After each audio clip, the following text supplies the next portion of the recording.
kuti pane murume 1 akuvara engove mutsoka avhunika gumbo ratwista rinenge ratobuda here something like that. But in pachest vanhu ava pari kurwadza apo. Pachest penyu pari kurwadza. Anga akadzvanywa kumakumbo kuzasi kwemabvi ndokanga akadzvanywa nedashibhodhi nokuda kweimpact yaitika. Ndarwadziwa madhiraivha ngarige kumhanya madhiraivha emuchitungwiza aiwa dzorei speed.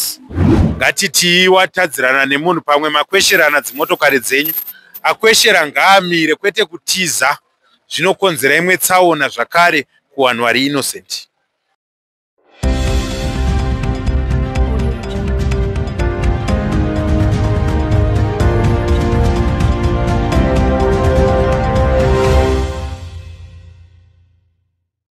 Hot swim trains apo patinokupai nyaya dzinenge dzichipisa around Zimbabwe naika ekutaura kuno kwandiri kuita tiri paChitungwiza road paitika imwe tsaona yakuvadzisa vanhu vakawanda zvisingaite. Behind my back imota yerecovery yatouya kuzotakura mota yakweshana nekombi of which vanhu vatotakurwa nemaambulance kutaura kwatiri kuita kunoku. Saka tinowanzokurudzira madrivers edu kuti kana tichityaira mumigwagwa tiri kuziva zvakanyanya kuti Seke road yashata. Pakafa recently pakaita tsaona yakauraya vanhu 17 vanhu vakaparadzirwa nehama dzavo naika. Saka regai tibvunze ma-eyewitness tinzwe kuti chiitiko ichi chinorwadza zvafamba sei. Watches. Yes, mukoma mungatsanangurira muri yeZimbabwe chiitiko ichi zvafamba sei. Zvaitika ndanga ndichibva kutown. So pandayambuka bridge remuna Seke road ndakuya paSt Mary's apo. Ndanga ndiri muinner lane. Ndanga ndiri muinner lane private pickup yange iri muouter lane. Ndobva yabva muouter lane isha muinner lane no indicator kana undiratidzo kana hand signal yokuratidza kuti ada kuchinja lane. Saka ininiwo inoti mota yangu yange yagara iri muimotion nakudhara. Ndazama kutsika mabreki semunhu akatwa. Saka panguva iyoyo hazvina kundibatsira nekuti distance yawo yanayo nepandanga ndiri zvaramba kunyatsoshanda zvakanaka. Ndo vandanopinda kumashure kwemota yake. Saka mota yangu yazoparira one side. Yaparira one side pane one chete munhu akanga angodzvanywa chete makumbo asi kumwe kweseko kumuviri wake kwese kwakanaka. Nevamwe vese vanga vari kumashure zvapana wandaona akuvara kunze kwemunhu wanichitanga agara kumberi. Ore, so kana takatarisa munhu akuvara pai noti tirikuona kumberi kwemota iyi kwakanyatsokupara chokwadi akuvara pai munhu uyu pamaonero andakaita semunhu andagara naye kumberi anga akadzvanywa kumakumbo kuzasi kwemabvi ndokanga akadzvanywa nedashibhodhi nokuda kweimpact yaitika. Ore, takatarisa munhu uyu mukadzi murume. Alright. Yes. Saka maambulance atora nguva yakareba sei kuti auye padzetse? Handidi kunyeba, hazvina kumbotitorera nguva. Hazvina kumbotora nguva pakusvika kwavo kwavaita. Zvinorwadza chokwadi. Towanzoziva kuti kazhinji kana paitika accident vanhu vanopanika vachiita noise. Chiitiko chanyatsofamba sei? Vanhu havana kuita rushe here mumota azokuvhiringidzewo zvakare. Panguva iyo handidi kunyepera hangu mapasenja hatozoita ruzha kuburikidza neimpact yavatozonzwa yezvaitika kumberi kwemota. Alright. Hey, zvinorwadza chokwadi. Saka mota idzadhumana dziri ngani pachiitiko ichi? Pachiitiko ichi mota idzi dzingori mota 2 yangu Combi neprivate. Alright. Saka vanguva vari muprivate havana kukuvarawo here zvakare? Muprivate hapana wandaona akuvara. Okay, so Combi yenyu inge ichibva kuHarare ichienda kuChitungwiza? Yes. Alright. Saka kurudziro yamungade kupawo madrivers tinoona zvikuru kuti ino inguva yemaholidays zvakare vanhu vari kuenda kumafaro paweekend pano. Ikurudziro pia yamungade kupawo vatyairi mumigwagwa kuti vafamba vachenjereka? Kurudzira ndikatopa hangu kuvamwe vangu even vemakombi kana vemaprivate tinongokumbira kuti dai takogona kungoshandisawo mamira edu pakufamba kwedu kwose. Sekuti pakufamba kwedu isusu hauzivi speed nemota yaunenge uinayo. Saka tinongokumbira zvedu kumadhiraivha kuti dai tagona kutoshandisawo mamira edu zvakanaka. Kuitira mota iri kumashure nespeed yainenge inayo iwe sadhiraivha unofanira kungoona kuti mota inomira mangu nemanero andikuita inofanira kunge iri kumhanya. Saka wakafambawo zvakanakawo, wakaipiwa mukana waina yakaendawo, iwo uzokwanisa kuzoitawo zvako zvaunenge uchida kuita. Saka kurudzira ndingopawo zvangu kumadhiraivha ndekungoti dai tagona kungoshandisawo mamiro edu zvakanaka pakufamba kwedu. Tsaona zhinji dzinyanyoitika kutarisa mamira madhaivha mazhinji, asi kunyatsokoshesa mamira. Tingoti inini zvandangowana mukana wekuenda ndakutongopinda ndakuenda. Saka zviri kumashure kwako unotozozviona mushure meunge watozopindana netsaona seye yandapindana nayo kudai. Tinotenda po. Yes, tichisangana zvakare mhuri yeZimbabwe. Kutaura kuno tiri kuChITUNGWIZA pabridge pakaitika just opposite adjacent pane pakaitika accident yakauraya vanhu 17. Nhasi uno paitika imwe tsaona zvakare. Saka ndine ma-eyewitnesses andinawo pano ane umbo hwakawanda hwaada kushiya nemi. Baba, mungatsanangurirawo mhuri yeZimbabwe yakateerera panguva ine kuti tsaona iyi yaitika nguva. Alright, ndinotenda. Tsaona yaitika just pane 1 hour 30 minutes kubva paregiono izvi. Asi kusaidi kuno kwamauya muchitibvunzira zvetsaona iyi. Tsaona yatangira iri kusaidi kumhiri kwetara uko. Pasaidi pepakaitikira tsaona yevanhu 17 wekufira mukombi waya. Ndo paitika tsaona kombi yaskorowa karori kumasure. Kachibva kapedza kudaro, vanhu vari kwaita congestion kusaidi ikoko, kuno kusaidi rino iri kuthis side kuno kwekuenda kutown. Ndo papazoya bus reTriptrans varaskodhuma imwe mota ichidhuma ichidhuma futi imwe iri pamberi, dzava dzaita 3 dzava dzadhuma futi kusaidi kuno kwamazotiona tiri kuno. Inini ndiri weauto recovery wemabreakdown. Zvinorwadza chokwadi. Saka takatarisa hapana kukuvara vanhu vakawanda iri pachiitiko ichi. Hapanapo pakuwara vanhu vanenge vairi kune wangu vari mukombi yarowa rori kuthis side yakamira kusaidi ukwei. Ndo makuwara vanhu 2 wengu vari kufront. Kusaidi divi rekuno kwira aiwa hapana akuwara, mota ndidzo dzakuwara dzega. Alright, so mota dzaita tsaona idzi dzenge dzichibva kuChITUNGWIZA dzichienda kuHarare. Mota dzaita tsaona kusaidi kunoku dzenge dziri kubva kuChITUNGWIZA dzichienda kuHarare. Saka necongestion yenge yakuitika kusaidi uko vanhu vengu vakuya kuthis side kuoncoming ndo zvazokonzera kuti bhazi rizoskodhume mota dzenge dziri kusaidi kunoku nhatu. Saka takatarisa tinoziva kazhinji panoitika tsaona panenge paine ari wrong. Mungataurawo kuti anga ari wrong patsaona iyi ndiani? Anga ari wrong patsaona ino yaitika iyi zvinoratidza kuti munhu webhazi, because mota dzenge dzakamira mucongestion, munhu webhazi ndiye azoskodhuma mota idzodzo. Shema, zvinorwadza. So kurudziro yamungada kuitawo, takatarisa tikuona kuti seke road yashata panyaya yetsaona iyi. Yambiro yamunoda kupawo kumadrivers ingava ipi? Yambiro yandoda kupa kumadrivers yedu yemuZimbabwe ndeyekuti panenge paitika tsaona, mukaonawo mota dzedu paita congestion, ngatisasayewerwei nekuda kuona zvaitika patiri kufamba, nekuti tsaona yaitika kusaidi kuno inoratidza kuti driver semunhu enge ari kudhiraivha chinhu chakakwirira enge ari kuona zvaitika kusaidi uku, vawarairwa vhasi kuzorowa mota dzinenge dziri pamberi pake. Ndo zvinenge zvakonzera kusaidi kunoko. Zvinorwadza chokwadi. So takatarisawo maambulance areacta nguva yakadi kuuya paaccident. Ayo maambulance edu haana kumbononoka kuuya kuzobatsira vanhu, even polisi yedu ZRP traffic yedu aiwa yakasika, because accident ekusaidi kunoku yatoitika ZRP iri kutocontrola that side kuti pasasaitike congestion. Wakasika chaizvo zvakanyanya. Tinoatenda reaction yavari kuita kuno kuChITUNGWIZA. Tinotenda baba nemashoko enyu. Pane vamwe.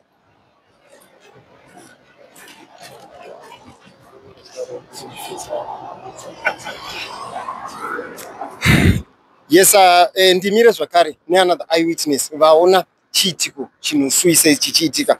Baba, mungatsanangurirawo mhuri yeZimbabwe kuti pamazvinzwa kuti seke road yaitika tsaona zvakare mafungei? Ndine urombo zvikuru nezvinhu zvaitika. Inini ndiri kudhiraivha motikari iyo yamuri kuona iyi yaroverwa kumashure. So paine ambulance yanga iri pasaidi. Saka tatiri kufamba mbichana kusaidi uko kwaitika accident yekombi nekatraki karohwa nekombi. Saka tatiri kufamba mbichana towards tichienda kutown. Saka ndazongonzwa kuti pum. Saka rear screen rese rekumashure gore motikari yamuri kuona iyi ndoratsemuka nema-airbags ese. Ndichiskorowo nekamwe kamotikari kakari mumashure mangu. Ini ndichiskorowo futi motikari yanga iri pamberi pangu. Saka namaona motikari fonyoka kumberi nekumashure kudai. Yei chiitiko chinorwadza. Tinoona zvakare kuti Seke Road yakauraya futi vanhu panguva iyoyo. Nyini pamanzwa kuti marohwa neimwe mota, mafungei baba? Taurai zvamafunga, muchifungawo zvakare kuti pane imwe tsaona yakamboitika zvakare parojini. Ndanzwa kutya zvisingaite. Since motikari dzadza iri congestion, iri traffic jam chaiyo, yaramba kubopa mabreak motikari iyoyi nekuti maairbags ainga atushuka. Saka ndatodzwa kubvunda, ndandine mudzimai wangu tatingori tuchete mumotikari imomo. So ndanzwa kubvunda zvisingaite. Yatozongomirawo nekuti ameno kuti chichazongoitika, tazongoonawo yazongomirawo zvayo, but tatorova imwe motikari yange iri pamberi, saka namaona yakafunyuka kudai. So zvinorwadza chokwadi. Kurudziro yamuda kupawo zvakare kune vamwe vatyairi? Tinoziva ino inguva yeholiday, vamwe vanenge vakadhakwa, vamwe vari kuenda kumashows kutaura kwatiri kuita. Iyambiro ipi yamungade kuvapa? Ngatifambe, let us say exercise caution chaiyo kana tiri muroad. Ngatisavarairwe please. Let's concentrate. Kana panenge pachinge wasvika panenge paitika tsaona kudai, so let us exercise caution chaiyo.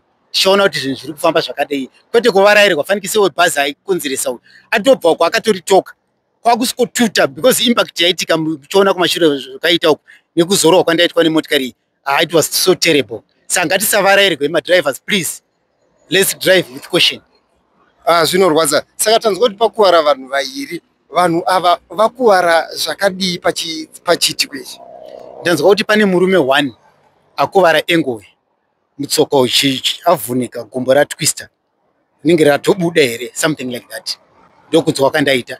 Seno inini zvangu ndandiri mumotikari umu nemudzimai wangu, nangoita kuti mascratch mbichana nechest, I think maairbags ati affect.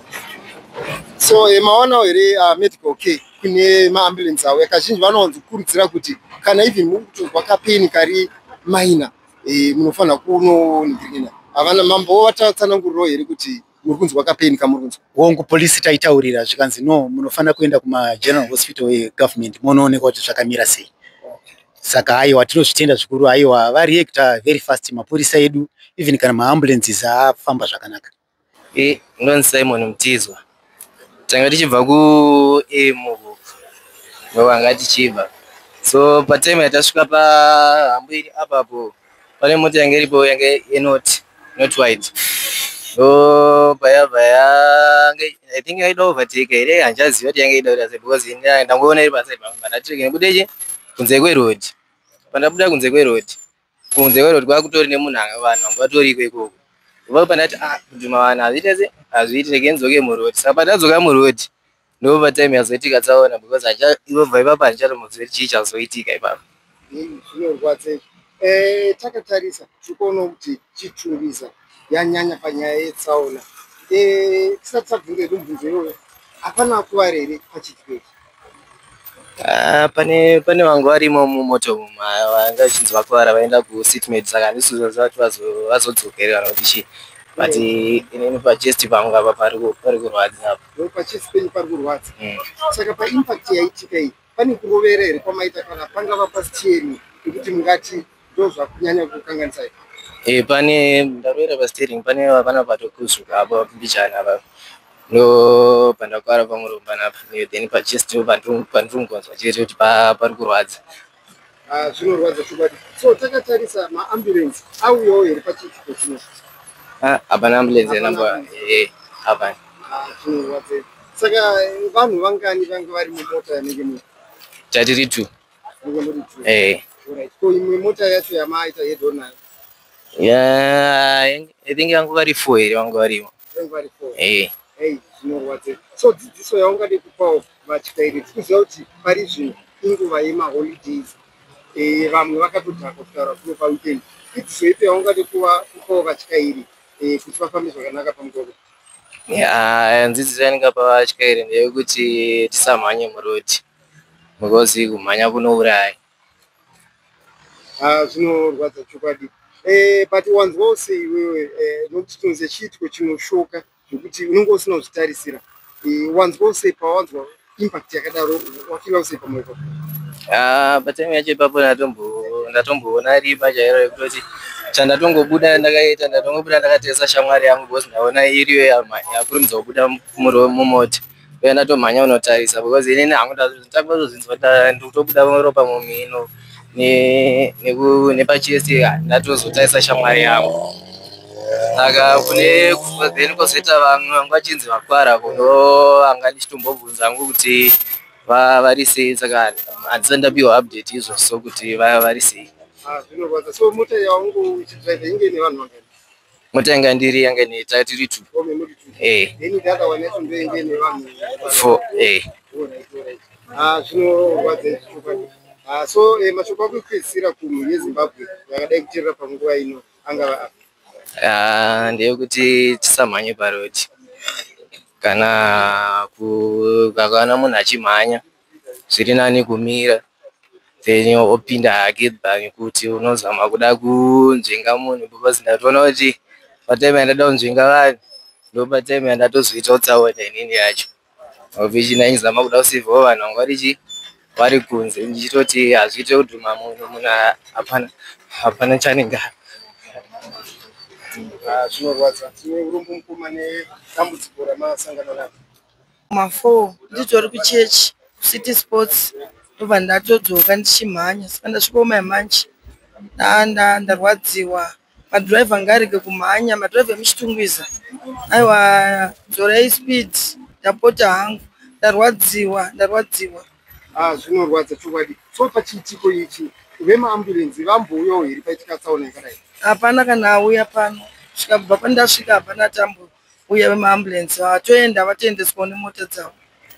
Tikuona zvikuru kuti Chitungwiza yanyanya nenyaya yetsaona. Nezuro chai pabridge pakaitika zvakare imwe tsaona ndipo paya pakafira vanhu 70. Saka yambiro yamungada kupawo madrivers kunyanya parodi ingava ipi? Ndeyekuti vanhu driver une license 1 musamhanye, famba ilolo. Mukamhanya pamunomhanya paye panoitika chituko chinenge chakaita sechichi haugoni kuzokondrora mota. Saka kana uchimhanya speed riri right unogona kukondrora mota.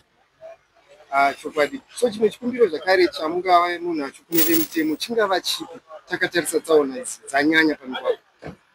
Chikumbiro ndechekuti mapurisa dai asvikawo kudhara paitika zvakadai, kana maambulenzi dai amhanya asvikawo paine munhu anenge akuvara munhu anotofira paspoti pasina ati asvika kana kuatenda vanhu kuti zvakamira sei. Saka ndo chikumbiro chekuti kuti vakanzwawo panenge paitika accident vakasirewo kusvika vobatsira vanhu in time.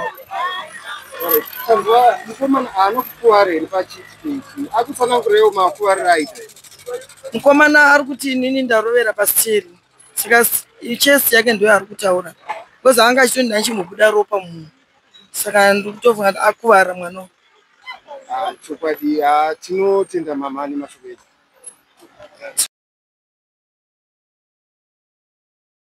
Iyi ndetyawo mukoma emanuoziva naye katika chiitiko chetsaona iyi zvandarwadza singaiti. Ndaona mota yepaso neimwe irapa dzichiroverana Honda Fit, then pane vangu vari mupaso ndopakwara vanhu 3. Iyi handarwadziwa singaiti. Zvinorwadza chokwadi. Saka takatarisa vakasira here kuendeswa kuchipatara pachiitiko ichi? Aiwa, vakasira kuendeswa kuchipatara netime. Zvinorwadza chokwadi. So yambiro yamungada kupawo vatyairi tinoona zvikuru kuti accident dzanyanya pamigwagwa ingava ipi? Tariro yandopawo kumadrivers kuti kana driver achifamba ndavasade kuovatekana ndavasade kuovatekana pamakeve. Uye chechipiri madrivers ndapana nemukana kana uchifamba murodhi. Uye driver cherechedza kuti pauri kubva ukuona kuti pane mota here, kana pane mota usade kuovateka kana pane imwe mota irikuda kupinda idadarikira. Chandinokurudzira ndechekuti apa chingade kuitwa chandoona chinotokosha vanhu ndavanamate because nguva inoyi inguva yakaoma singati nguva yekurova makuva, so vanhu vanofanira kushingirira nekunamata. Maybe pamwe ndo chinhu chandotoona chingakwanisa kusolva problem iyi. Uye madrivers madrivers mamwe mazhinji haana malicense, chimwe nhau inonetsa. So madrivers ndakwanise kuti akwanisa kuva nelicense rake uye achikwanisa kuti auwe nemapepa yese pakudriver achidriver pamugwagwa. Tinotenda mukoma mashoko. Aiwa, totenda. Ndokuswedza mese muri eZimbabwe. Ndinotenda mukoma nekusvika kwenyu mukati mezviitiko zvakadaiwo. Kuno kuma 5:30 dzezuva rowira paitika tsaona panapa. Mota yange ichibva kuzengeza Passo yarowana nehonda Fit yakuscocrossa pamberi mota yange ichibva kusaidi rekuzengeza. Inoratidza kuti ine wenge wanetsana nawe Combi wachimhanya, saka pakuzomhanya ipapo ndo pazoya kuti wazoende kusaidi risiri rawo wachisangana wachiita head on nemota yange ichibva kuzengeza. Zvinorwadza chokwadi. So tichitarisa hapana here vakuwara pachiitiko ichi? Wakuwara wakomana wangu vari muHonda Fit wanenge vairi vatatu asi waendeswa kuchipatara. Ndo wakomana wakuwara muchiitiko ichi. Zvinorwadza chokwadi. Saka tichitarisa vemaambulenzi vatora nguva yakadii kuti vasvike paSame? Hawana kubatsirwawo nemaambulenzi because nguva yawaita accident yange nguva yekuti vanhu vangu vachiri kufamba wakawanda kuma 5:30 wabva wangotakurwa nemota dzinenge dzichipfuura bva wamhanyiswa pachipatara paCHITUNGWIZA hospital. Zvinorwadza. So yambiro yamungade kupawo madrivers mumugwagwa because tikuona kuti August unoyu kunyanya muCHITUNGWIZA matsaona acho anyanya. Yambiro nedzidziso yamungade kuvapa ingava ipi? Dzidziso hombe ndeyekuti seipo papa muri kunzwa ndiri kuti wehonda Fit yanga anyangadzirana nemumwe munhu kumasuro. Ukange une munhu wanyangadzirana naye mirai muyananise nemumwe munhu mukati mekunge mune zvamatadzirana, kwete kutiza uchidriver mota zvozonokonzera imwe tsaona yakakura seiyoyi yaitika pano iyi yeHonda Fit nePasso. Zvinoratidza kuti wenguva ine wangu asina kuwirirana naye mukati mekudriver mukati memugwagwa warowera abva angoendawo. Ndo zvaitika panapa. Saka apa tichitarisa anyatsokonzeresa accident angava ani pachiitiko? Zvinoratidza kuti munhu weHonda Fit ndiye akurosa pamberi pePasso yange ichibva kuzengeza. Because mukatarisa kusaidi kune Honda Fit nekune Passo yedu munoonawo kuti ipapo iyi yakurosa mberi inenge iri kurwisana nayo mukati memugwagwa dzichifamba. Zvinorwadza. Tanzwa zvakare mukomana ari mumota yeblue Honda Fit achichema kuti pachest. Tanzwa anyanyokuwara zvakadii? Tambomukurudzira kuti akarara mune imwe mota yange iri pano nofunga yemafriends ake chiti aende kuchipatara. Akati aiwa ndiri kunzwa zvakanaka asi tenge tiri kuona kuti zvapauya mapurisa kudaiwo achatorwa oendeswa kuchipatara. Zvinorwadza. So mashoko enyu ekupedzisira kumhuri yeZimbabwe ingadai yakatenda panguva ino angava ndiwa yamakuru ekuti ngatiti watadzirana nemunhu pamwe makwesherana dzimotokari dzenyu, akweshera ngaamire kwete kutiza, zvinokonzera imwe tsaona zvakare kuvanhu vari innocent. Zimbabwe ndofunga muri kungoona kuparara kwaita Combi iyi ndemuna Circle Road matiri kutaura imomo.